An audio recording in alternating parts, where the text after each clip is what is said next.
Fertility ஜர்னிக்கு வீட்லயே ஒரு எனிமிய வச்சிருக்கோங்க. யாருன்னு உங்களால கெஸ் பண்ண முடியுமா? அது உங்களோட காஸ்மெட்டிக் ப்ராடக்ட்ஸ். எப்படி உமன் டெய்லி ஃபுட், வாட்டர் எடுத்துக்கிறாங்களோ, அதே மாதிரி காஸ்மெட்டிக் ப்ராடக்ட்ஸையும் டெய்லி யூஸ் பண்றாங்க. எவ்வளவு காஸ்மெட்டிக் ப்ராடக்ட்ஸ் யூஸ் பண்றாங்கன்னு பார்த்தீங்கன்னா, மோர் தென் 15 ப்ராடக்ட்ஸ் டெய்லி யூஸ் பண்றாங்க.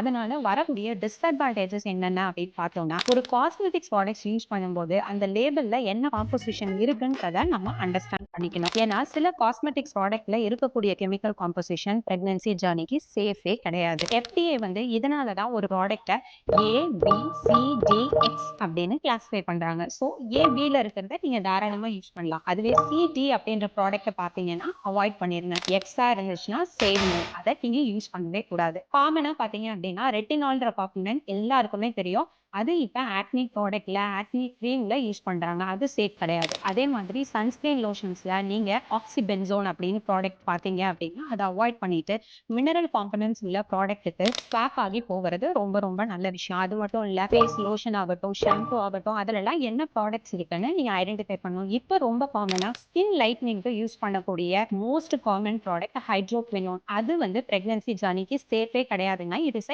X component. அதை அவாய்ட் பண்ணிக்கிறது ரொம்ப ரொம்ப முக்கியம். ஸோ இந்த விஷயத்தெல்லாம் தெரிஞ்சுட்டு நீங்க காஸ்மெட்டிக் ப்ராடக்ட்ஸ் யூஸ் பண்ணீங்கன்னா உங்க ஃபர்டிலிட்டி ஜர்னியும் சேஃபா இருக்கும்.